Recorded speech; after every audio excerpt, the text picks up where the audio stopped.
जय हिंद साथियों, स्वागत है आप सभी लोगों का एक बार फिर से आपके अपने चैनल जनकवि स्टडी हब में। आशा करता हूं कि आप सभी लोग अच्छे होंगे, स्वस्थ होंगे और काफ़ी अच्छे से आप लोगों की तैयारी जो है चल रही होगी। जैसे कि आप सभी लोगों को पता है कि हमारी जो टॉपिक वाइज जो टेस्ट सीरीज है वो शुरू हो चुकी है। तो उसी कड़ी में हमारा ये पहला टेस्ट जो है आज शुरू होने वाला है। तो हम लोग इसको जो ये पहला टेस्ट है इसको पार्ट 1 और पार्ट 2 में करेंगे, और जो पार्ट 1 है उसका सॉल्यूशन हम लोग करने वाले हैं। यहाँ पर कल टेस्ट हुआ था और काफ़ी अच्छे लोगों कुछ लोगों के काफ़ी अच्छे नंबर आए थे, जिसमें आपकी विनीता पवार जो है वो टॉपर रही थी। उनके 48 समथिंग मार्क्स थे, ठीक है। और बाकी लोग जो भी हैं उनके 42, 38 इस तरीके से सबके जो है ज़्यादातर लोगों के मार्क्स देखने को मिले। तो अच्छी तैयारी है आप लोगों की। जिन भी लोगों का स्कोर इस पेपर में 30 प्लस रहा है वो उनकी काफ़ी अच्छी तैयारी है और अच्छा उन्होंने अटेम्प्ट किया हुआ है। तो चलिए, पहला प्रश्न है आप लोगों के सामने। भाषा वह साधन है जिसके द्वारा मनुष्य अपने विचारों को दूसरों पर भली भांति प्रकट कर सकता है और दूसरों के विचार आप जो हैं अच्छे से समझ सकते हैं। तो ये जो परिभाषा है ये किसके द्वारा दी गई है? अगर ये आपके पेपर में पूछा जाता है तो ये दी गई है आपके कामता प्रसाद गुरु के द्वारा, ठीक है। किनके द्वारा ये परिभाषा दी गई है? आपका कामता प्रसाद गुरु के द्वारा दी गई है। ये बात आप लोगों को ध्यान रखनी है, किसके द्वारा दी गई है? कामता प्रसाद गुरु के द्वारा दी गई है। क्लियर हो गई बात? अगला देखिए, अगला प्रश्न है आप लोगों का।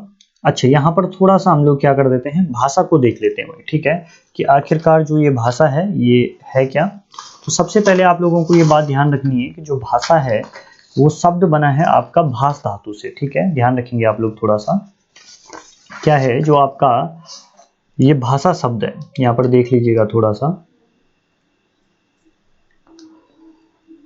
ये आपका भाषा जो शब्द है, ठीक है, ये किस धातु से मिलकर बना है? ये बना है आपका भास धातु से। किससे बना हुआ है? ये आपका भास धातु से मिलकर बना हुआ है, जिसका अर्थ क्या होता है? आपका बोलना होता है। क्या होता है?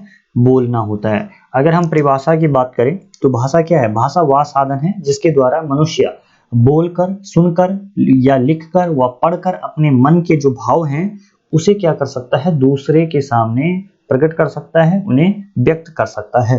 तो आपको क्या ध्यान रखना है? कामता प्रसाद गुरु, ठीक है, कामता प्रसाद गुरु के द्वारा है जो ये है आपकी ये परिभाषा दी गई है। अगला देखिए, अगला क्या है? सुमेलित नहीं है। तो भारत में 5 भाषा परिवार है। एक वाक्य आपको दिया गया है। दूसरा वाक्य दिया गया है हिंदी आरोपीय परिवार की भाषा है।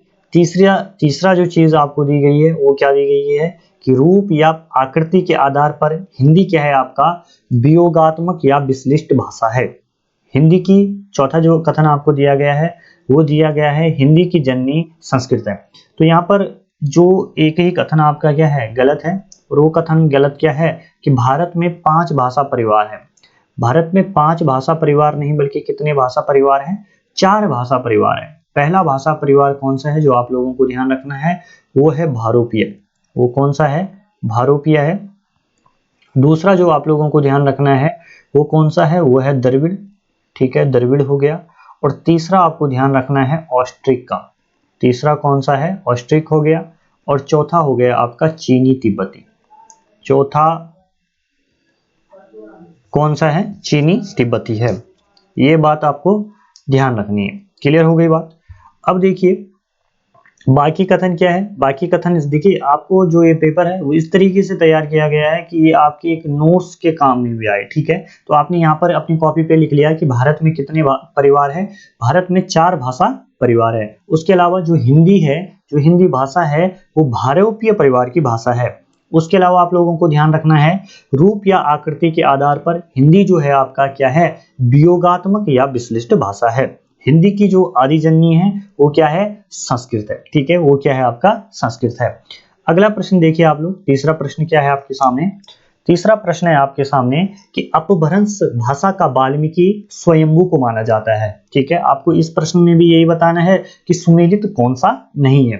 तो आपको क्या दिया गया है, पहला वाक्य जो आपको दिया गया है यहाँ पर कि अपभ्रंश भाषा का वाल्मीकि स्वयंभू को माना जाता है। क्लियर हो गई बात, ये कथन भी आपका क्या है, बिल्कुल सही है। ठीक है, उसके अलावा स्वयंभू की रचना पहुमचर्यू राम का, ये जिसे आप राम काव्य भी कहते हैं, ठीक है, तो स्वयंभू की ये रचना है भाई। उसके अलावा आपको ध्यान रखना है अपभ्रंश अवहट को कहा जाता है। ठीक है, अपभ्रंश का जो अर्थ होता है वो होता है बिगड़ा हुआ रूप। ठीक है, अपभ्रंश का अपभ्रंश भी किसे कहा जाता है, अवहट भाषा को कहा जाता है। उसके अलावा अवहट का जो काल है, अवहट भाषा का जो काल है वो 900 से 1200 तक माना जाता है, लेकिन ये कथन क्या है, गलत है। ठीक है, जो अवहट भाषा का काल है ये आपको ध्यान रखना है, ये 900 से 1200 तक नहीं बल्कि कितना है, 900 से 1100 तक का टाइम पीरियड है। ठीक है, कितना आपको ध्यान रखना है, 900 से लेकर 1100 एडी तक का ये टाइम पीरियड है। इस चीज को आप लोग नोट डाउन कर लेंगे कि अवहट भाषा का जो काल है वो कितना है, 900 से 1100 एडी के आसपास का है। उसके बाद देखिए, हिंदी की प्रथम कवित्री मानी जाती है। अगला प्रश्न आप लोगों के सामने है कि हिंदी की प्रथम कवित्री किसे कहा जाता है, तो हिंदी की जो प्रथम कवित्री है वो किसे कहा जाता है, आपका मीराबाई को कहा जाता है। ठीक है, मीराबाई को आपका हिंदी की प्रथम कवित्री कहा जाता है। अगला देखिए, छठवां प्रश्न है आप लोगों के सामने, सुमेलित नहीं है, इसमें भी आप लोगों को ये बताना है, विद्यापति व दामोदर पंडित ने अपनी रचनाओं में अपनी भाषा को क्या कहा है, अवहट कहा गया है। ठीक है, विद्यापति और दामोदर पंडित जो है ये क्या है, काफी अच्छे साहित्यकार हैं और इन्होंने अपनी भाषाओं में जो रचनाओं में अपनी भाषा को क्या कहा है, अवहट कहा है। विद्यापति की रचना क्या है, कीर्तिलता व कीर्ति पताका अवहट भाषा में है। उसके अलावा देखिए, अपभ्रंश भाषा का विकास जो है 500 से लेकर 1000 एडी के बीच होता है, बिल्कुल सत्य बात है। और चौथा कथन आपके सामने क्या है कि उपरोक्त सभी कथन क्या है, सही है। ठीक है, उपरोक्त सभी कथन क्या है, आपका सही है। तो ये आपका आंसर हो जाएगा कि जितनी भी ऊपर ये 3 बातें बताई गई हैं वो क्या है, बिल्कुल सत्य है। छठा प्रश्न देखिए, बहुत इंपॉर्टेंट है ये एग्जाम की दृष्टि से भी। आपको पूछा गया है, पश्चिमी हिंदी, राजस्थानी और गुजराती का विकास किस अपभ्रंश से हुआ है, तो सौर सैनी से हुआ है, अर्धमागधी से हुआ, कि मागधी से हुआ या खस से हुआ। तो आपको आंसर क्या करना था, सौर सैनी से हुआ है। कहां से हुआ भाई, सौर सैनी।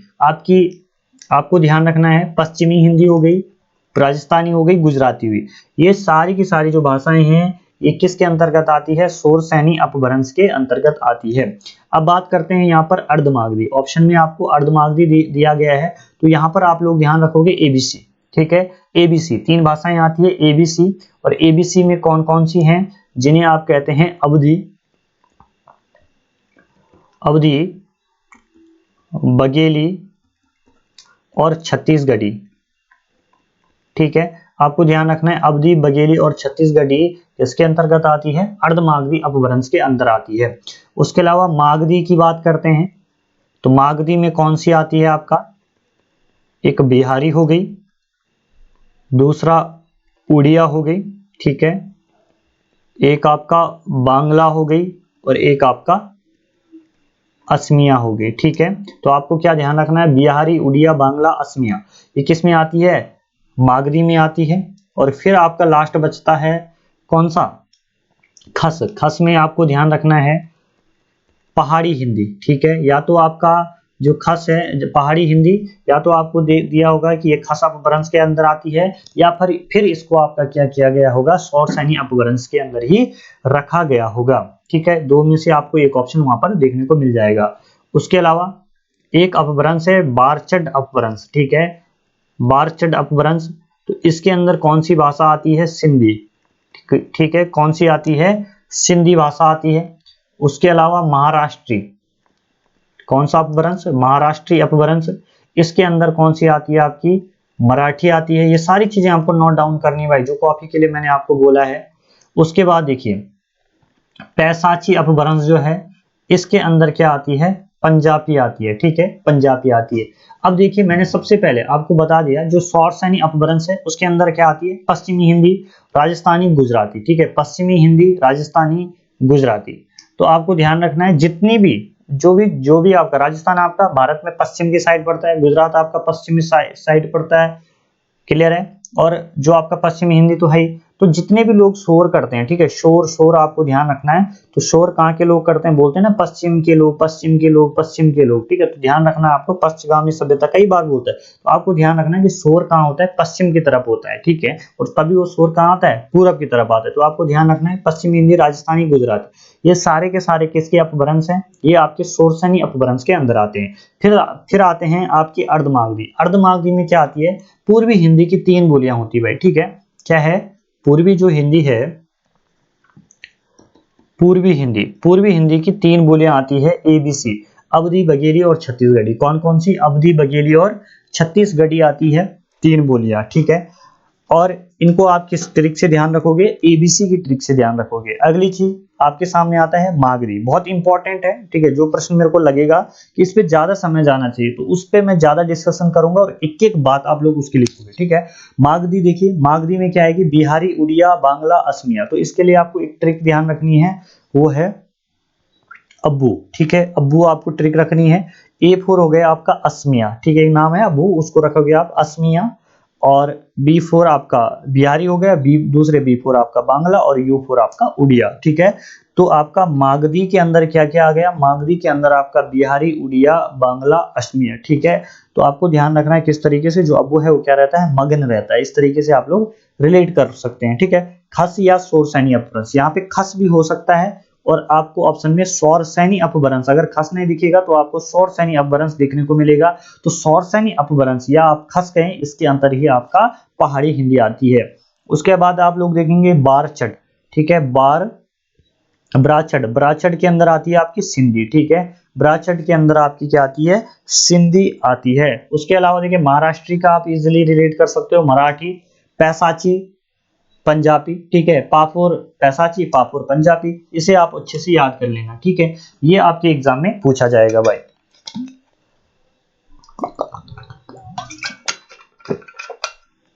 कम से कम 1 या 1.5 घंटे का तो सॉल्यूशन होना ही है। चलिए आगे देखिए, आगे अगला प्रश्न है, सुमेलित नहीं है, आपको बताना है यहाँ पर सुमेलित नहीं है। सबसे पहला कथन है, ईरानी लोग सिंधु नदी को हिंदू नदी कहते हैं, ठीक है। तो बिल्कुल सही बात है भाई, ये कि जो ईरानी लोग हुआ करते थे वो सिंधु नदी को क्या कहते थे, हिंदू नदी कहते थे। उसके बाद अगला जो प्रश्न है, अगला जो कथन है आपके पास दिया गया है कि हिंदी शब्द जो है मूलतः फारसी भाषा का शब्द है। आपको ध्यान रखना, कभी भी कहीं पर भी आ जाए कि हिंदी किस भाषा का शब्द है, तो आप लोग क्या कहेंगे कि जो हिंदी है वो किस भाषा का शब्द है भाई, फारसी भाषा का शब्द है। क्लियर हो गई बात। हिंदी, हिंदी है हम वतन है हिंदुस्तान हमारा, हिंदी है हम और वतन है हिंदुस्तान हमारा। ये कथन किसका है, तो ये इकबाल का है, मोहम्मद इकबाल का है भाई कथन, ठीक है। कभी भी ये सेंटेंस, ये जीएस में भी आपका प्रश्न बन सकता है कि हिंदी है हम, वतन है हिंदुस्तान हमारा, या कथन किसका है, तो ये कथन आपका इकबाल का है भाई, ठीक है। तो आप लोग क्या कर लेंगे, यहाँ पर जो 7 का जो आंसर हो जाएगा वो डी हो जाएगा, यानी 4th हो जाएगा कि यहाँ पर क्या है, सभी के सारे कथन क्या है आपका सुमेलित है। अगले देखिए, अगला प्रश्न आपसे 8वां प्रश्न है और बड़ा तगड़ा प्रश्न है ये, आपसे पूछा गया है, कि जॉर्ज अब्राहम ग्रेशन के बारे में कौन सा कथन असत्य है। जॉर्ज अब्राहम ग्रेशन के बारे में कौन सा कथन असत्य है, ये आपसे पूछा गया है। तो यहाँ पे पहला सेंटेंस जो आपको दिया गया है वो ये दिया गया है कि इन्होंने 1888 में modern vernacular literature of Hindustan में हिंदी उपभाषाओं व बोलियों का वर्णन किया है। तो बिल्कुल सही बात है भाई ये, ठीक है, असत्य नहीं है ये। क्या किया था इन्होंने, 1888 में इन्होंने modern vernacular literature of Hindustan, ठीक है, इसमें क्या किया था आपका, हिंदी की उपभाषाओं और बोलियों का वर्णन किया गया था, ठीक है। तो क्या बताया इन्होंने कि क्या होती है, 5 उपभाषाएं होती है भाई, कितनी उपभाषाएं होती है, 5 उपभाषाएं होती है और 17 बोलियां होती है। अब देखिए यहाँ पर हम इसको यहाँ पर ही छोड़ दे रहे हैं, ठीक है। अभी आपको सिर्फ अपने माइंड में इतना क्लिक कर देना है कि 5 उपभाषाएं होती है और 17 बोलियां होती है। क्लियर हो गई बात। अब देखिए ये 5 उपभाषाएं हैं और 17 बोलियां हैं। अब जो आपका नेक्स्ट टारगेट है ना टेस्ट का, उसमें इन्हीं का जिक्र है, आपको डिटेल वाइज 5 उपभाषाओं के बारे में और 17 बोलियों के बारे में ही पूछा गया है 20 के 20%, ठीक है। तो इसको आपने अच्छे से तैयार कर लेना। लेकिन अभी आपको ये डाटा पता चल गया है कि क्या होती है, 5 उपभाषाएं होती है और 17 बोलियां होती है। उसके बाद देखिए अगला यहाँ पर देखेंगे आप लोग कि इन्होंने 1895 में भारतीय भाषाओं का सर्वेक्षण किया। अगला आप लोग देख पा रहे होंगे यहाँ पर कि ये क्या करते हैं, 1895 में भारतीय भाषाओं का इन्होंने सर्वेक्षण किया। तो यही कथन आपका क्या है यहाँ पर गलत है, ठीक है, और यही हमारा क्या हो जाएगा, आंसर हो जाएगा भाई, ठीक है, क्योंकि इन्होंने भारतीय भाषाओं का सर्वेक्षण आपका 1895 में नहीं किया था, बल्कि कब किया था, 1894 में किया था भाई, ठीक है, कब किया था, 1894 में किया था। तो जो चीजें इस पीडीएफ में गलत है ना, जो आंसर सही है, जो गलत है उनको आपने सही करना है और अपनी कॉपी पे लिखना है उन चीजों को, ठीक है। उसके बाद देखिए इन्होंने अ लिंग्विस्टिक सर्वे ऑफ इंडिया ग्रंथ की रचना की। तो आपसे पूछा जाएगा कि इन किसके द्वारा अ लिंग्विस्टिक सर्वे ऑफ इंडिया के ग्रंथ की रचना की जाती है, तो ये आपका जॉर्ज अब्राहम ग्रिशन के द्वारा की जाती है, ठीक है। भारत सरकार ने उनकी स्मृति में डॉक्टर जॉर्ज ग्रिशन पुरस्कार स्थापित किया है, ये बात भी बिल्कुल क्या है, सत्य है। अगला प्रश्न देखेंगे आप लोग, ठीक है, अगला प्रश्न क्या है, देखिए जरा सा, खड़ी बोली का सबसे पहला प्रयोग किसने किया था। आपसे पूछा जा रहा है कि खड़ी बोली का जो सबसे पहले प्रयोग कौन करता है, तो वो कौन करता है भाई, आपका अमीर खुसरो, ठीक है, अमीर खुसरो करता है भाई, ठीक है, ये बात आप लोगों को ध्यान रखनी है, अमीर खुसरो। और यही अमीर खुसरो क्या है आपका, सितार जो है आपका क्या है, एक वाद्य यंत्र है, उसका ये जन्मदाता है। तो आपको क्या बात इसके बारे में ध्यान रखनी है, सितार का जन्मदाता, ठीक है, सितार का जन्मदाता क्या है आपका, अमीर खुसरो है। सितार किस टाइप से है, एक आपका वायलिन, वायलिन कौन बजाता था, जो अल्बर्ट आइंस्टीन था वो वायलिन बजाता था, और जो माता सरस्वती है वो क्या बजाती है, वीणा बजाती है। तो वीणा और वायलिन का जो मिला जुला रूप है ना, वही सितार है, ठीक है, ये बात आप लोगों को ध्यान रखनी है। तो अमीर खुसरो के द्वारा सितार का भी क्या किया जाता है, आविष्कार किया जाता है, और सबसे ज्यादा शासकों के दरबार में रहने वाला भी यही आदमी है, ठीक है। ये आपका अलाउद्दीन खिलजी बलबन, इन सब जितने भी मोहम्मद बिन तुगलक, इन सब के क्या रहा है, ये आपका गयासुद्दीन तुगलक हो गया, इन सब के राज दरबार में ये रहा है। उसके बाद देखिए आपका सफरुद्दीन, अब इसके बारे में आप लोगों को ध्यान रखना है यहाँ पर, ठीक है, इसके बारे में क्या ध्यान रखना है, इसकी एक बुक है भाई, ठीक है, जिसका नाम क्या है, जफरनामा। अगर आपसे कभी पूछा जाता है कि जफरनामा किसकी पुस्तक है, तो जफरनामा आपका सफरुद्दीन की पुस्तक है, किसकी पुस्तक है, शफरुद्दीन की पुस्तक है। अब इस जफरनामा में आप लोग क्या ध्यान रखना है कि जो भाषा है, ठीक है, जो भाषा है, तो भाषा के लिए यहाँ पर किस शब्द का प्रयोग किया गया है, हिंदी भाषा, हिंदी शब्द का प्रयोग किया गया है, ठीक है। तो आपको पूछा जाए कि भाषा के लिए हिंदी का प्रयोग कहां पर किया गया है, तो सफरुद्दीन की पुस्तक जो है जफरनामा, वहां पर किया गया है। क्लियर हो गई इतनी बात। राहुल सांकृत्यायन है, तो ये आपको पता ही है कि एक राइटर में आते हैं आपके, इनके बारे में हम आगे पढ़ेंगे, यहाँ पर हमें इनको देखने की जरूरत नहीं है। फिर देखिए 10वां प्रश्न आप लोगों के सामने है, सुमेलित नहीं है। आदिकाल का जो टाइम पीरियड है 1000 से 1500 ईडी तक का रहता है, बिल्कुल सही बात है ये। मध्यकाल का जो समय है 1500 से 1800 तक का। आधुनिक काल 1800 से अब तक चल रहा है, और सभी सुमेलित है। तो सारे के सारे क्या है, सही है भाई। अब देखिए ये प्रश्न बहुत तगड़ा है भाई, 11वां प्रश्न आप लोगों के सामने है कि हिंदी का प्रथम समाचार पत्र उदंत मार्तंड था, ठीक है, हिंदी का प्रथम समाचार पत्र कौन था, उदंत मार्तंड था, बिल्कुल सही बात है ये, जो 31 मई 1826 को कलकत्ता से प्रकाशित हुआ था, ठीक है। अब लेकिन ये कथन क्या है, यही कथन तो यहाँ पर असत्य है। जो ये आपका अखबार है ना, ये आपका 31 मई 1826 को प्रकाशित नहीं होता है, बल्कि आपका कब होता है, 30 मई, ठीक है, 30 मई 1826 को होता है, ठीक है। और इसको जो इसके संपादक है ना, उनका नाम है जुगल किशोर। क्या नाम है उनका, जुगल किशोर, पंडित जुगल किशोर, ठीक है। तो ये बात भी आप लोगों को कहीं पर लिख लेनी है। तो यहाँ पर ये हो गया। फिर अगला कथन देखिए यहाँ पर, ये भी बिल्कुल सही है, 30 मई को पत्रकारिता दिवस मनाया जाता है, बिल्कुल मनाया जाता है, ठीक है। और बल्कि अगर कभी पूछा जाए कि 31 मई को क्या मनाया जाता है, तो तंबाकू निषेध दिवस मनाया जाता है भाई, ठीक है, तंबाकू निषेध दिवस आपका 31 मई को मनाया जाता है। उसके अलावा देखिए जितनी बातें मैं बोल रहा हूँ ना, उन सबको आप लिखते रहेगा, ठीक है, लिखते रहोगे तो वो चीजें आपके कहीं ना कहीं वो आपके काम आनी है। 1829 में कोलकाता में बंगदूत का प्रकाशन हुआ, ठीक है। तो बंगदूत का प्रकाशन होता है, ये बात बिल्कुल आपका सही हो, 1829 में होता है। और 1829 में ही आपको पता है कि जो विलियम बेंटिंक है वो क्या करते हैं, आपका सती प्रथा पर राजा राम मोहन राय की मदद से क्या करते हैं, रोक लगा देते हैं। क्लियर है। चलिए आगे देखिए 12वां प्रश्न आप लोगों की स्क्रीन पर है। और 12वां प्रश्न क्या है कि भारतेंदु युग के बारे में कौन सा कथन असत्य है, ठीक है। आपको बताना है कि भारतेंदु युग जो है उसके बारे में कौन सा कथन असत्य है। इस युग का 1805 से 1905 तक का युग है। तो यही जो पहला कथन है ना, यही गलत है, ठीक है, यही आपका गलत है।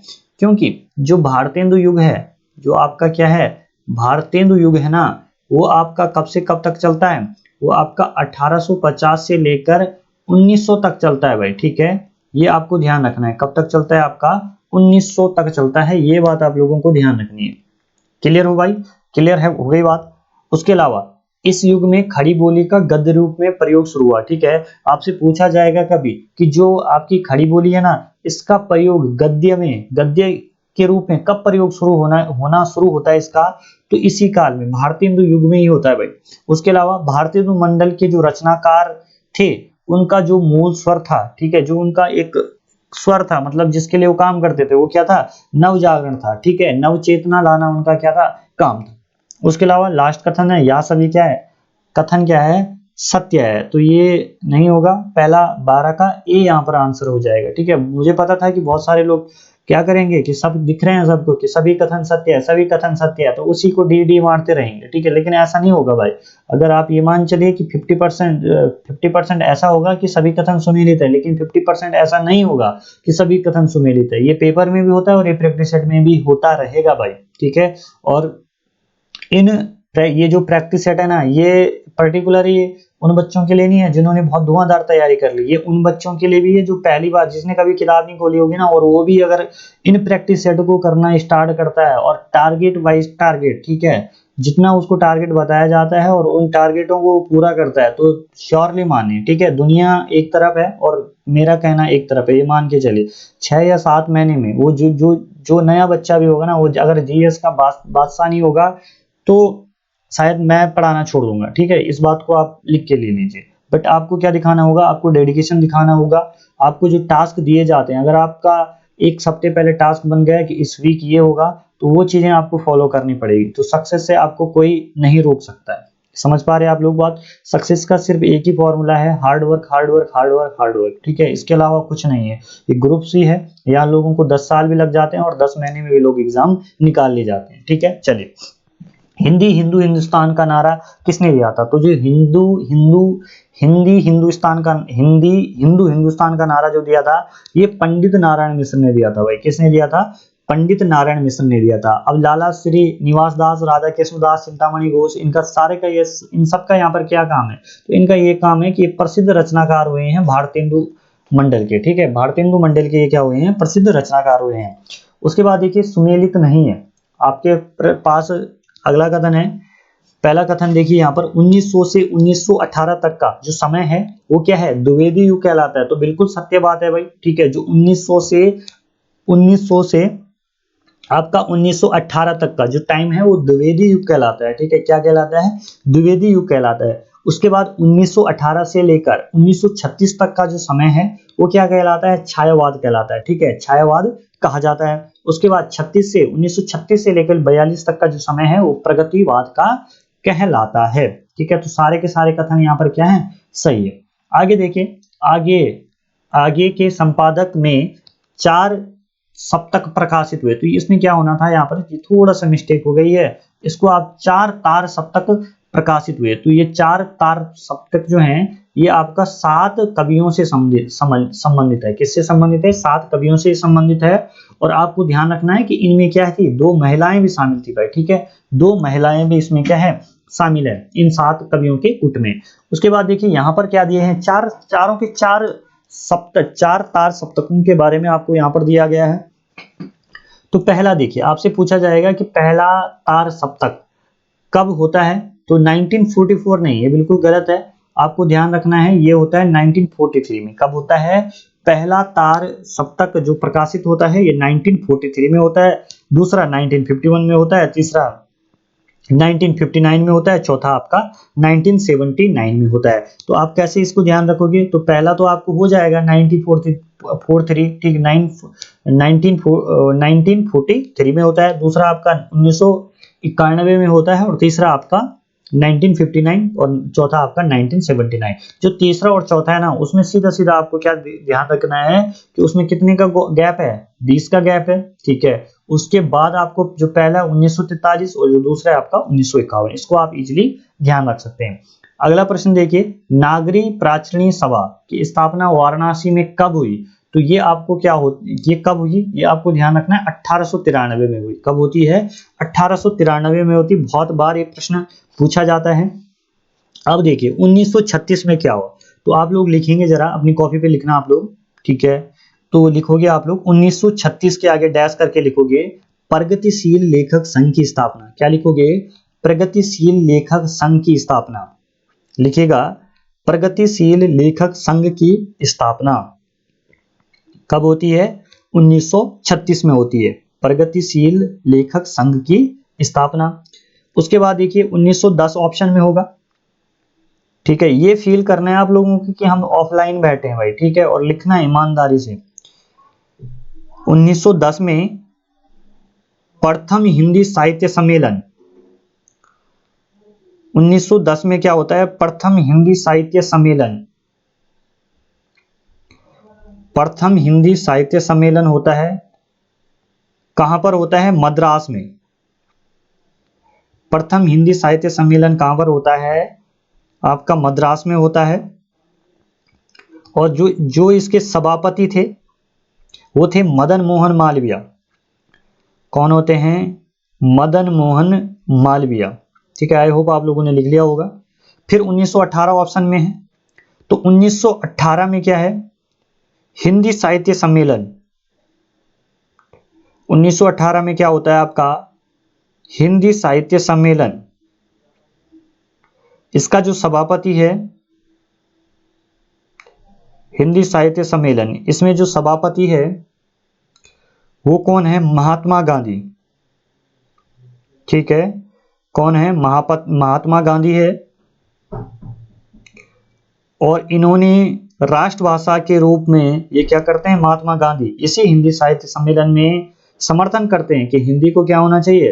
राष्ट्रभाषा होना चाहिए। तो सारी चीज आप लोगों ने लिख ली होगी, ऐसा मैं समझता हूं। फिर देखिए 17वां क्वेश्चन है आप लोगों के सामने हिंदी का। राष्ट्रभाषा प्रचार समिति की स्थापना कब हुई? तो ये होती है आपका 1936 में। कब होती है? राष्ट्रभाषा प्रचार समिति की जो स्थापना होती है ये आपका 1936 में होती है। और कहां पर होती है? वर्धा में होती है। कहां पर होती है? वर्धा में ये होती है। उसके बाद देखेंगे आप लोग 1927 में क्या होता है? दक्षिण भारत हिंदी प्रचार सभा। क्या लिखेंगे आप लोग? दक्षिण भारत हिंदी प्रचार सभा, ठीक। और ये कहां पर होती है? आपका मद्रास में, ठीक है। कहां पर होती है? मद्रास में होती है। उसके बाद 1921 में क्या होता है? बिहार विद्यापीठ। बिहार विद्यापीठ की स्थापना होती है। और ये कहां पर होती है? ये आपका पटना में होती है। कहां पर होती है भाई? पटना के अंदर 1921 में बिहार विद्यापीठ की स्थापना होती है। बचा आपका 1964। तो 1964 में क्या होता है आपका? अखिल भारतीय हिंदी संस्था की स्थापना। अखिल भारतीय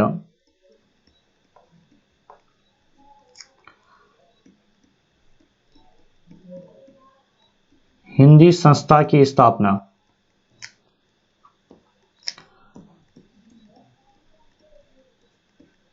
ये भी आपका कहां पर होती है? अखिल भारतीय हिंदी संस्था की स्थापना दिल्ली के अंदर होती है भाई, ठीक है। तो इन सभी पॉइंट्स को आप लोग ध्यान रखना। उसके बाद देखिए नागरी लिपि परिषद का गठन 1975 में हुआ। हिंदी का ये प्रश्न है आप लोगों के सामने। नागरी लिपि परिषद का गठन 1975 में हुआ। इसका मुख्यालय कहां पर है? ठीक है, तो नागरी प्राचीनी सभा पूछे तो ये आपका वाराणसी में है, लेकिन नागरी लिपि परिषद का जो गठन 1975 में होता है तो इसका मुख्यालय आपका दिल्ली के अंदर है भाई, ठीक है, दिल्ली के अंदर है। ये चीज आप लोगों को ध्यान रखनी है। अगला प्रश्न देखेंगे, कुछ छूट तो नहीं रहा। चलिए 19वां प्रश्न देखें। संस्कृत भाषा की अपभ्रंश पाली है, बिल्कुल सत्य बात है ये। अपभ्रंश को पुरानी हिंदी चंद्र शर्मा गुलेरी के द्वारा कहा जाता है। अपभ्रंश व पुरानी हिंदी के मध्य के समय को कहा जाता है, तो ये संक्रांति काल कहा जाता है, ठीक है, बिल्कुल सही बात है ये। और बनारस क्षेत्र की जो बोली है उसे बनारसी कहा जाता है। तो बहुत सारे लोग यहाँ पर कंफ्यूज हो गए होंगे, तो बनारसी नहीं कहा जाता है भाई उसे, ठीक है, उसे कहा जाता है काशिका। क्या कहा जाता है? काशिका। और बहुत सारी पुस्तकों में आपको देखने को मिलेगा काशिकी, ठीक है। तो आप काशिका कहो या काशिकी, तो दो में से आप लोग जो भी मिलता है वो आप टिक करेगा, लेकिन बनारसी। क्लियर हो गई बात? तो बनारस क्षेत्र की जो बोली है उसे क्या कहा जाता है? काशिका कहा जाता है। बाकी सारे के सारे पॉइंट क्या है? बिल्कुल सही है भाई, ठीक है। अपभ्रंश और पुरानी हिंदी के मध्य जो समय है उसको क्या बोला जाता है? संक्रांति काल बोला जाता है। क्लियर हो गई बात? ठीक है। अब आप लोगों ने यहाँ पर थोड़ा सा क्या काम करना है? एक काम करना है, कुछ पॉइंट्स है जो आप लोगों ने लिखने हैं भाई, ठीक है। कुछ अच्छे पॉइंट्स हैं जो आप लोगों ने लिखने हैं, यहाँ पर लिखिए जरा, लिखेंगे आप लोग जरा।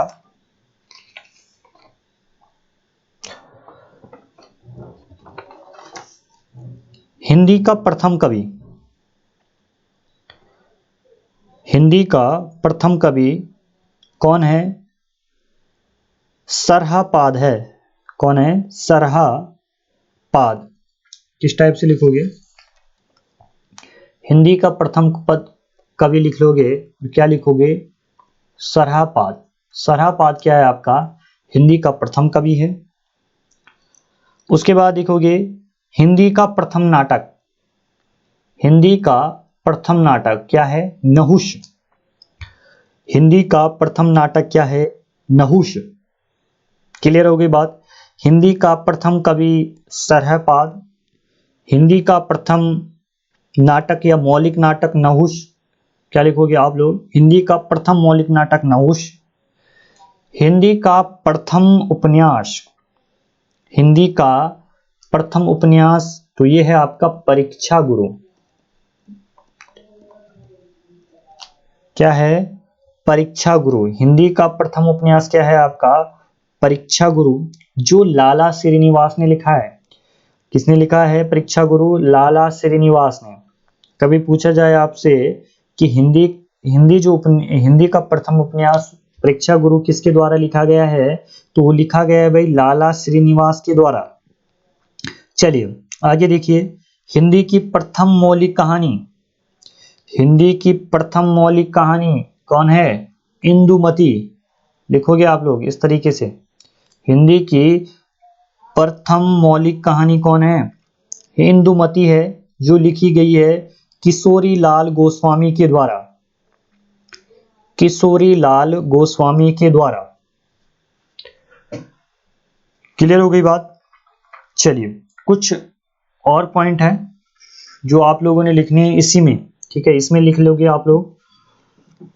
हिंदी का प्रथम महाकाव्य लिखेंगे आप लोग, हिंदी का प्रथम महाकाव्य तो ये आपका पृथ्वीराज रासो। हिंदी का प्रथम महाकाव्य है पृथ्वीराज रासो। उसके बाद लिखोगे हिंदी का प्रथम दैनिक पत्र, हिंदी का प्रथम दैनिक पत्र तो ये है समाचार सुधावर्षण, समाचार सुधावर्षण। हिंदी का प्रथम दैनिक पत्र कौन है? समाचार सुधावर्षण है। अगला देखेंगे आप लोग, हिंदी की प्रथम पत्रिका, हिंदी की प्रथम पत्रिका वह है संवाद कौमुदी। हिंदी की प्रथम पत्रिका कौन सी है? संवाद कौमुदी।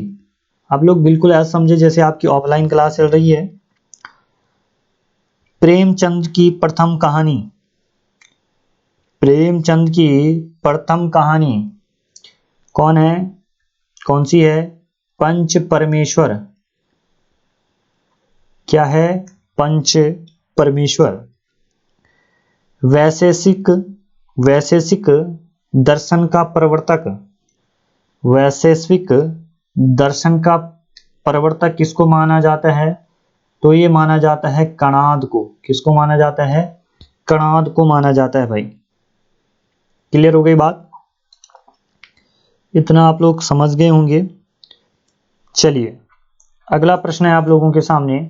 राष्ट्रीय हिंदी दिवस मनाया जाता है, राष्ट्रीय हिंदी दिवस कब मनाया जाता है भाई? ये प्रश्न अगर आपसे पूछा जाता है तो ये मनाया जाता है 14 सितंबर को। ठीक है, 14 सितंबर को आपका राष्ट्रीय हिंदी दिवस मनाया जाता है। 10 जनवरी को, ठीक है, 10 जनवरी को अंतर्राष्ट्रीय, ठीक है, अंतर्राष्ट्रीय हिंदी दिवस लिखेंगे आप लोग। 10 जनवरी को क्या होता है? अंतर्राष्ट्रीय हिंदी दिवस।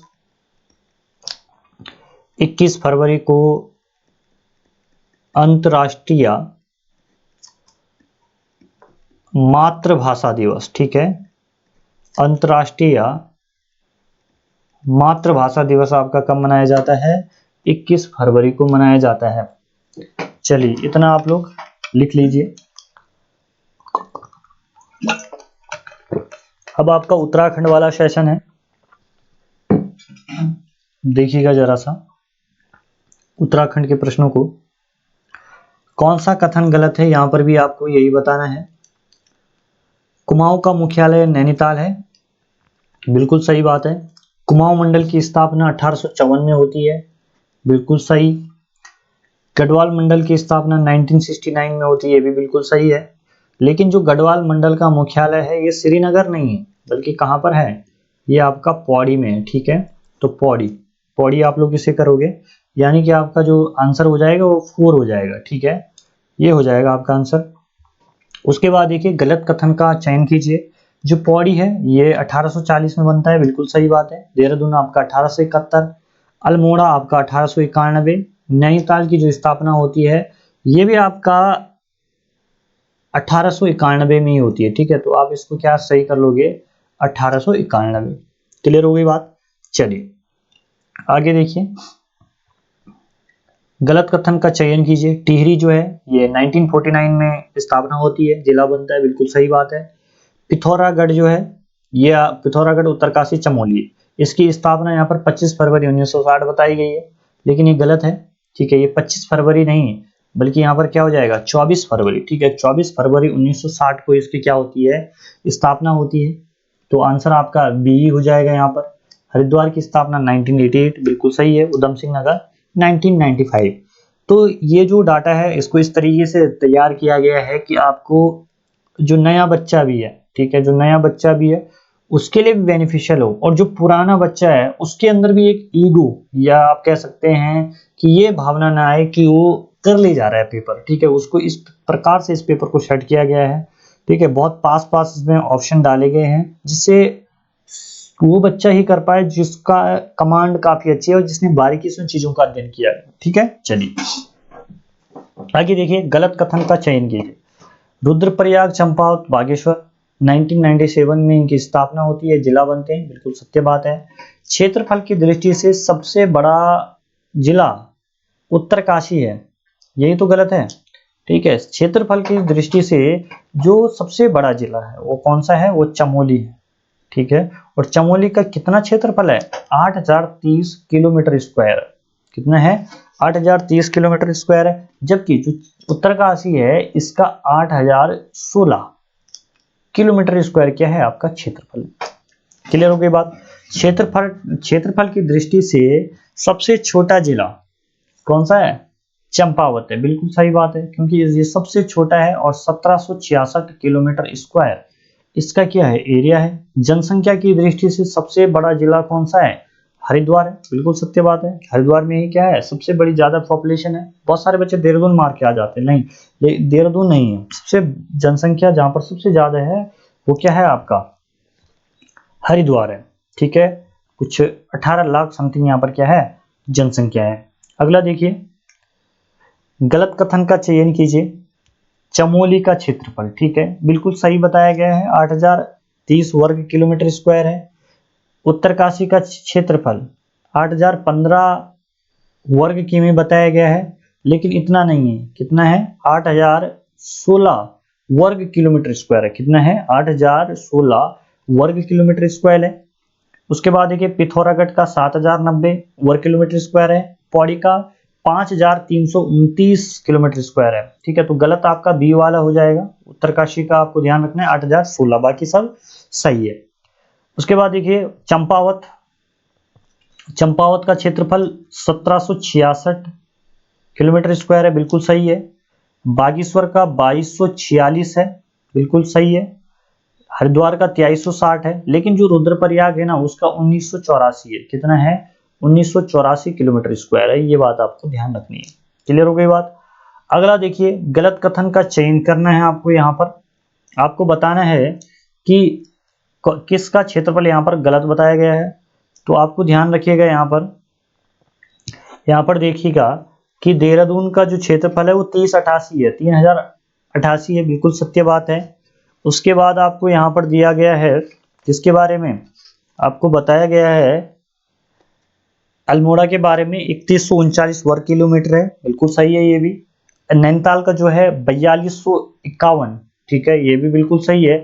टिहरी का यहाँ पर गलत बताया गया है, ये 3644 नहीं है, ठीक है, 3644 नहीं है, बल्कि कितना है आपका, ये आपको ध्यान रखना है, 3642 है, ठीक है, 3642 कितना है, 3642 है। इसको अलग से भी लिख लीजिए आप लोग, 3642 किलोमीटर स्क्वायर। क्लियर है। अब यहाँ पर देखिए, गलत कथन का चयन करना है आपको। अक्षांश स्थिति बताई गई है 28 डिग्री 28 डिग्री 43 मिनट से 31 डिग्री 27 मिनट तक। देशांतरीय स्थिति बताई गई है 77 डिग्री 34 मिनट से 81 डिग्री 2 मिनट तक। अक्षांश विस्तार 2 डिग्री 44 मिनट बताया गया है, बिल्कुल सही है।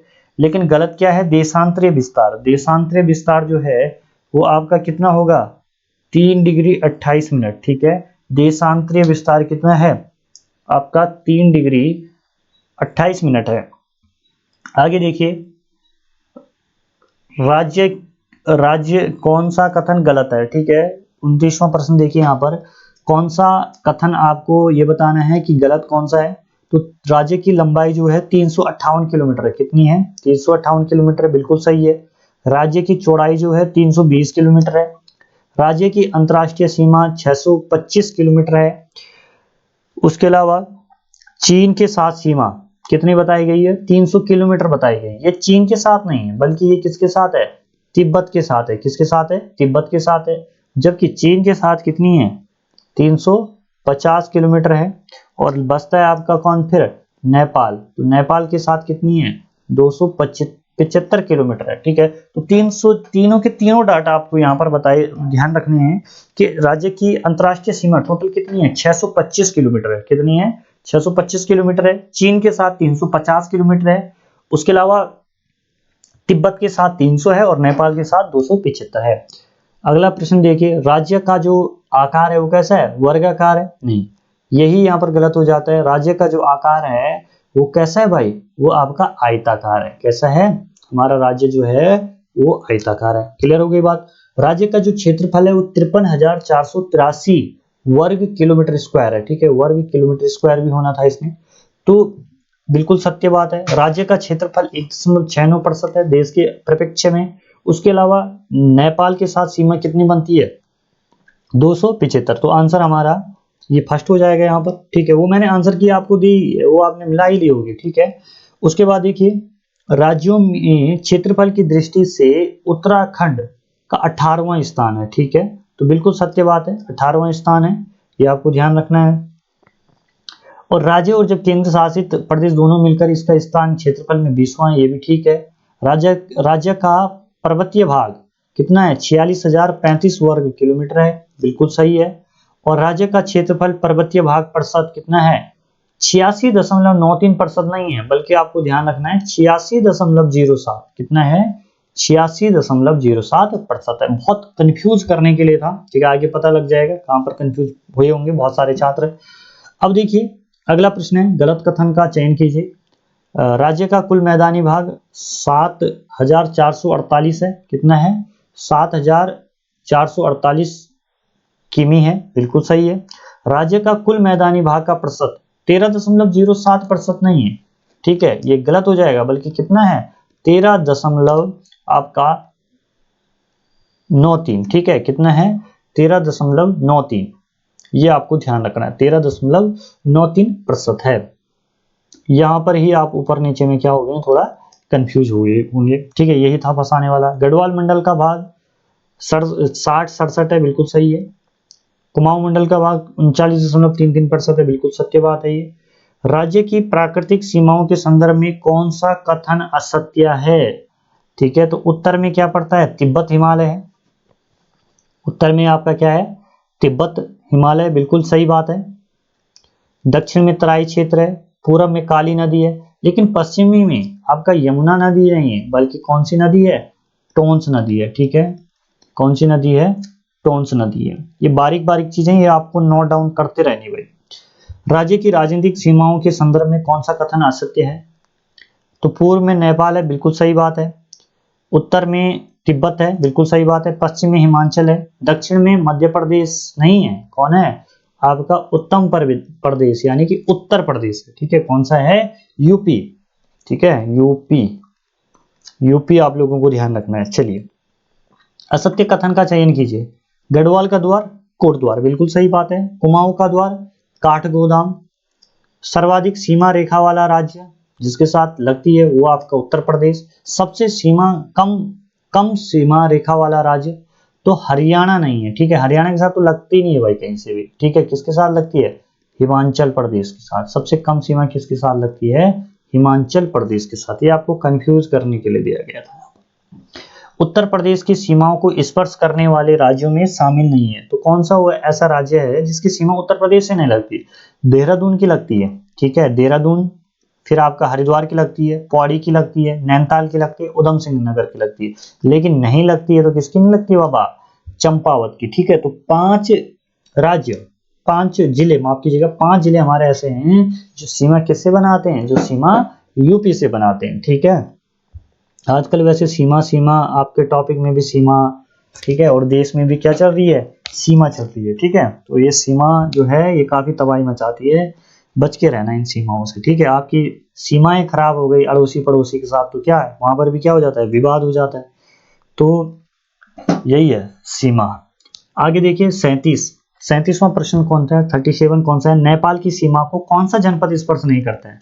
तो आपको बताना है नेपाल की सीमा जो है उसको कौन सा जनपद स्पर्श नहीं करता है। तो चमोली करता है, लगती है, बिल्कुल चमोली की सीमा लगती है भाई, लगती है, लगती है चमोली की सीमा नेपाल से? नहीं लगती है, ठीक है, चमोली की सीमा नहीं लगती है। पिथौरागढ़ की लगती है, चंपावत की लगती है, और आपका उधम सिंह नगर की लगती है। तो यहाँ पर आंसर क्या हो जाएगा कि नेपाल की सीमा किस जनपद के साथ नहीं लगती है? तो चमोली के साथ नहीं लगती है। तो इसको आप किस तरीके से ध्यान रख सकते हो? CPU, C for Champawat, P for Pithoragarh और यू फॉर आपका उधम सिंह नगर। तो नेपाल का सीपीयू और एक आता है आपका चीन का सीपीयू, अलग चीज है, ठीक है। चीन की सीमा कौन सा जनपद स्पर्श नहीं करता है? तो उत्तरकाशी के साथ लगती है, चमोली के साथ लगती है, पिथौरागढ़ के साथ लगती है, लेकिन नहीं लगती है तो किसके साथ नहीं लगती है? चंपावत के साथ नहीं लगती है, ठीक है। अभी मैं आपको बताऊंगा, थोड़ा आगे इसको होने देते हैं। पौड़ी जनपद की सीमा कितने जनपदों के साथ लगी है, ठीक है। तो पौड़ी जनपद की जो सीमा है वो कितने जनपदों के साथ लगी है? तो ये लगी है 7, ठीक है। 2 आपके हो गए किसके? 2 आपके कुमाऊं के हैं, ध्यान रखिएगा, ठीक है, और 5 आपके कहां के हैं? 5 आपके गढ़वाल के। टोटल 7 जनपदों के साथ क्या लगती है? आपका पौड़ी की सीमा लगती है। अभी बताऊंगा। मैप के थ्रू, ठीक है। पर्वत घाटियों में बसा नगर नहीं है, ठीक है, तो वो पौड़ी नहीं है, क्योंकि पर्वत ये क्या है, पर्वत चोटी के ऊपर बसा है। पौड़ी क्या है, पर्वत चोटी के ऊपर बसा है। लेकिन जो आपका देहरादून है, चंपावत है, पिथौरागढ़ है, बागेश्वर है, ये क्या है, घाटियों के बीच बसे हुए जनपद है। तो चलिए देखते हैं थोड़ा मैप से। मैप से आप लोग देखोगे तो काफी कुछ क्लियर हो जाएगा आपका। आने वाले जो प्रश्न है उसमें आपको किसी भी प्रकार का क्या नहीं रहेगा, संशय नहीं रहेगा भाई। अब ये आपके सामने उत्तराखंड का पूरा मैप है, ठीक है, अच्छे से आप लोग समझ जाओगे। तो आप लोग देख पा रहे हैं कि पश्चिम की साइड क्या है, पश्चिम की साइड हमारा हिमाचल प्रदेश है। कौन सा है, हिमाचल प्रदेश है, ठीक है। अब देखिए हरियाणा की सीमा नहीं लग रही है, ठीक है, हरियाणा की सीमा इसमें दिखा रखा है लेकिन नहीं लगती है, ठीक है, ये दिख तो अलग हो जाता है हरियाणा हरियाणा हिमाचल प्रदेश का एक छोटा टुकड़ा क्या है, थोड़ा बीच में पड़ जाता है, ठीक है, नहीं लगती है किसी भी तरीके से। नीचे की दक्षिण की तरफ से आप उत्तर प्रदेश को देख पा रहे होंगे। उत्तर में आप चाइना, ठीक है, पहले तिब्बत था लेकिन चाइना चाइना ने अधिकृत कर लिया है तिब्बत को। उसके अलावा पूरब में आप नेपाल देख पा रहे होंगे। तो अब यहाँ पर ये मैप आपको अच्छे से देखना है भाई, ठीक है। तो सबसे पहले देखिए प्रश्न क्या बनेंगे। टोटल जिले कितने, 13। गढ़वाल मंडल में 7, कुमाऊं में 6, बात खत्म। अब ये आपको दिख रहा है इधर चमोली, ठीक है, ये पट गया ना यहाँ से, ये आपको पूरा पोर्शन देखो, रेड कर लेते हैं हम इसको, पूरा समझ में आ जाएगा आपको ये आज। ये देखो आप, ये पूरा, तो ये पूरा आपका हमने क्या कर दिया, इसको दो भागों में बांट दिया। थोड़ा डार्क कर लेते हैं, अच्छे से दिख जाएगा आपको, ठीक है। अच्छे से देखना, बार बार की झंझट खत्म हो जाएगी आज। इसको बिठा दो आज आप अपने माइंड में, ठीक है। और मैप से ये लगा लो कि एक या दो प्रश्न तो, अगर आपने मैप अच्छे से कर लिया तो एक या दो प्रश्न आपके हमेशा के लिए पक्के हो जाएंगे, ठीक है। तो इधर आपका गढ़वाल हो गया, ये आपका गढ़वाल हो गया, और ये आपका कुमाऊं हो गया, ठीक है। सारा खेल किसका है, गढ़वाल कुमाऊं का ही है। ये 13 जिले तो पढ़ने पड़ते हैं आपको। अब देखिए, अब कुमाऊं के साथ देख रहे हो, ये इधर कुमाऊं है, तो कुमाऊं के साथ गढ़वाल के 2 जिले सीमा बनाते हैं। वो कौन है, एक चमोली और दूसरा है आपका पौड़ी, ठीक है, चमोली और पौड़ी। लेकिन अब इधर क्या है, ये गढ़वाल है, गढ़वाल के साथ कितने जिले सीमा बनाते हैं, 4 जिले सीमा बनाते हैं। अब 4 जिले कौन कौन से हैं, सबसे ऊपर पिथौरागढ़, ठीक है, उत्तर में पिथौरागढ़, फिर आपका कौन सा आएगा, ये बागेश्वर, फिर आएगा आपका अल्मोड़ा, और फिर आएगा आपका नैनीताल, ठीक है। तो पिथौरागढ़, बागेश्वर, अल्मोड़ा, ठीक है, आपको याद करने हैं। सबसे ऊपर कौन है, पिथौरागढ़, ठीक है, पिथौरागढ़। पिथौरागढ़ के बाद क्या पड़ता है आपका बागेश्वर, बागेश्वर के बाद आपका अल्मोड़ा, अल्मोड़ा के बाद नैनीताल। उधम सिंह नगर जो है ये सीमा नहीं बनाता है। क्लियर हो गई बात।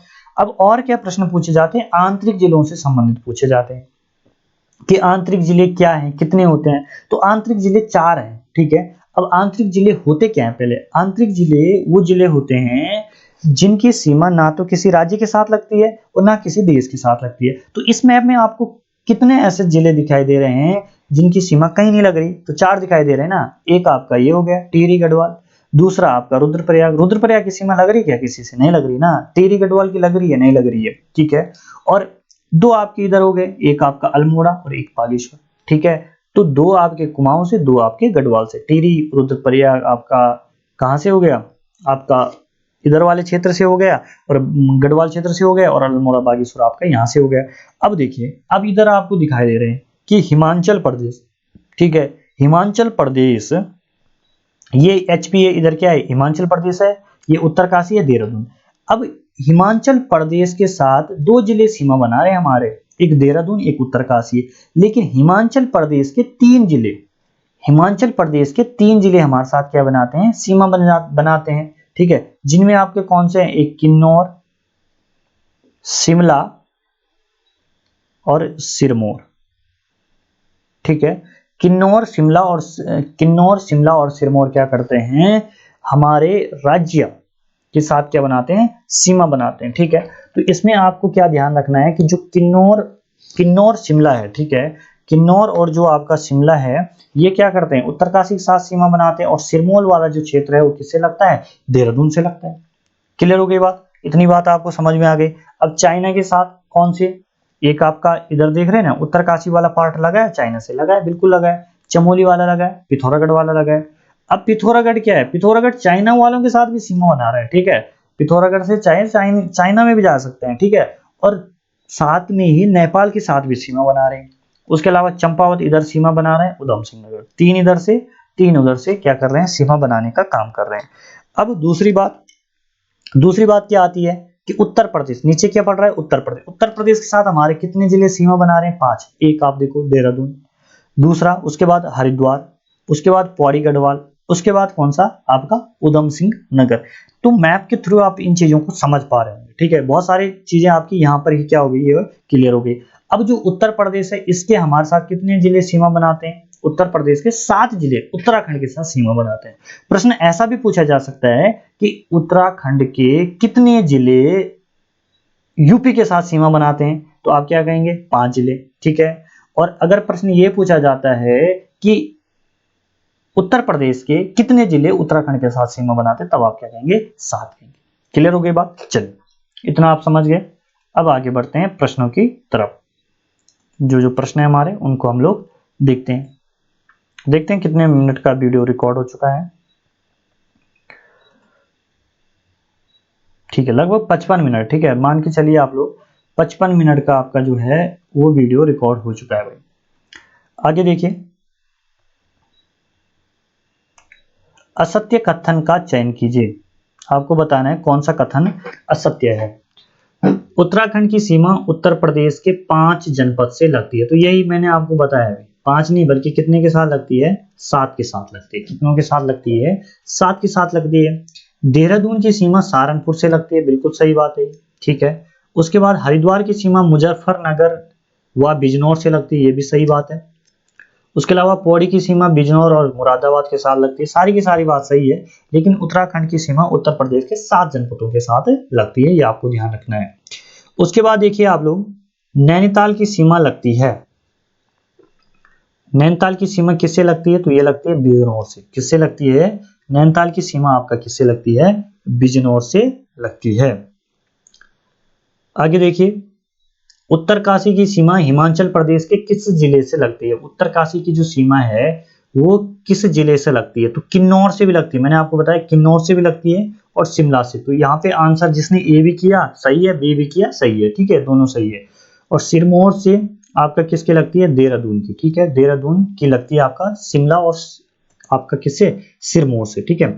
चलिए, उत्तराखंड राज्य नेपाल देश के साथ कितने किलोमीटर की सीमा बनाता है। आपको बताना है कि उत्तराखंड राज्य जो है नेपाल के साथ कितने किलोमीटर की सीमा साझा करता है, तो ये करता है आपका 275 किलोमीटर की। क्लियर हो गई बात। उसके बाद देखिए, उत्तराखंड राज्य की अवस्थिति हिमालय के राज्य के संदर्भ में है, ठीक है, हिमालय राज्य के संदर्भ में है। तो किधर है ये आपका, पश्चिम मध्य हिमालय में, ठीक है, पश्चिम मध्य हिमालय में पड़ता है ये आपका। उसके बाद देखिए, चंपावत जिला निम्न में से किसके साथ सीमा नहीं बनाता है। तो चंपावत किसके साथ सीमा नहीं बनाता है भाई, नेपाल के साथ बनाता है, बागेश्वर के साथ बनाता है, अल्मोड़ा के साथ, लेकिन नहीं बनाता है तो किसके साथ, नैनीताल के साथ। उत्तराखंड राज्य का जिला उधम सिंह नगर का अधिकांश भाग है। तो उधम सिंह नगर जो है वो किस तरीके का जिला है, एक तराई जिला है। कैसा जिला है, तराई जिला है। आगे देखिए, उत्तराखंड के प्रथम मुख्यमंत्री थे तो ये नित्यानंद स्वामी थे, ठीक है। दूसरे सेकंड नंबर पे कौन बनते हैं आपके, भगत सिंह कोश्यारी बनते हैं। और एनडी तिवारी पूछे तो ये निर्वाचित थे, ठीक है, पहले निर्वाचित मुख्यमंत्री या आप कहें सीएम, ठीक है, पहले निर्वाचित मुख्यमंत्री थे आपके एनडी तिवारी। क्लियर हो गई बात। उसके बाद देखिए, कौन सा उत्तराखंड का जिला नहीं है, चंपावत, रुद्रपुर, हरिद्वार, चमोली। तो सिंपल था ये, कौन सा, रुद्रपुर, ठीक है। आपको ये इसलिए दिया गया था कि आप रुद्र पढ़े और आप समझ ले कि रुद्रप्रयाग लिखा हुआ है, इसीलिए इसको डाला गया था ऑप्शन में, ठीक है। जिसने ये गलत किया तो भाई ये बहुत गलत बात है। चलिए आगे देखिए, पौड़ी की सीमा किस जनपद से नहीं लगती है। तो आपको बताना है कि पौड़ी की सीमा जो है वो किस जनपद से नहीं लगती है।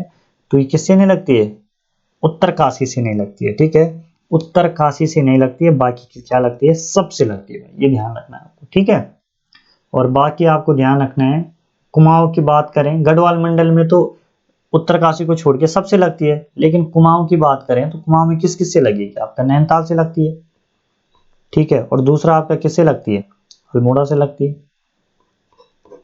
बात खत्म। आगे देखिए, गढ़वाल मंडल किन जिलों की सीमा, गढ़वाल मंडल की किन जिलों की सीमा कुमाऊं मंडल से लगती है। तो क्या बताया था मैंने आपका, चमोली और पौड़ी, ठीक है, चमोली और पौड़ी की जो सीमा है वो कुमाऊं मंडल से लगती है। गढ़वाल मंडल के साथ उत्तर से दक्षिण सीमा बनाने वाले जनपदों का क्रम क्या है। तो क्या क्रम होगा, पिथौरागढ़ सबसे पहले आ जाएगा, फिर आपका बागेश्वर है, फिर आपका अल्मोड़ा है, फिर नैनीताल है, ठीक है।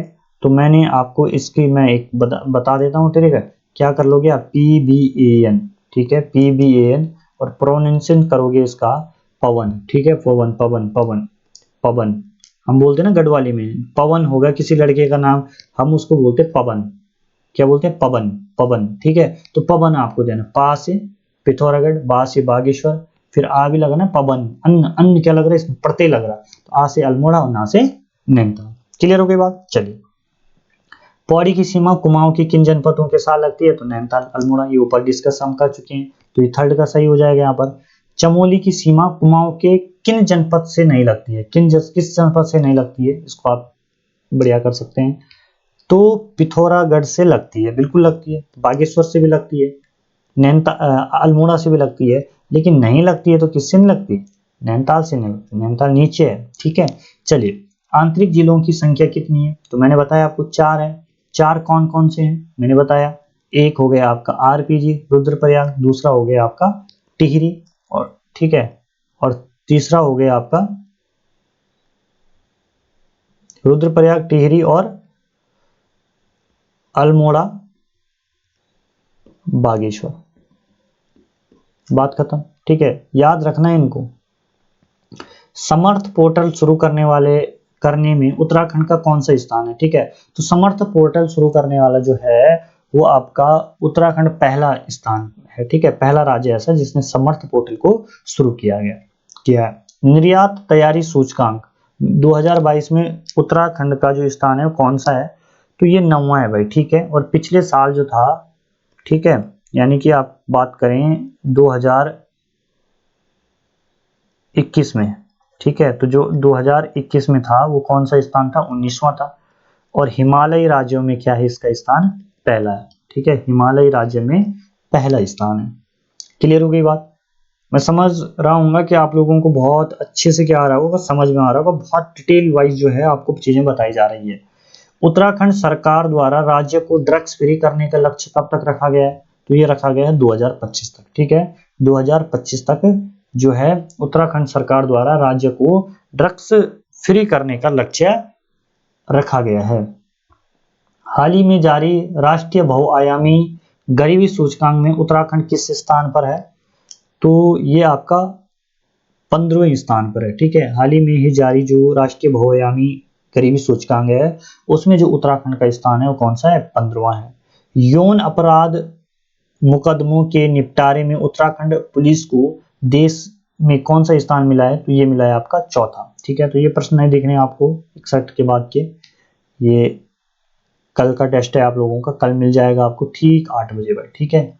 चलिए, तो ये था भाई सॉल्यूशन, ये देखिए आप लोग, और अच्छे से इन चीज़ों को जो पॉइंट आपको बताए गए हैं उन्हें नोट डाउन कर लीजिएगा, ठीक है। चलिए, मिलते हैं आप सभी लोगों को अगले लेक्चर में, तब तक टाटा बाय बाय, जय हिंद, जय भारत, जय उत्तराखंड।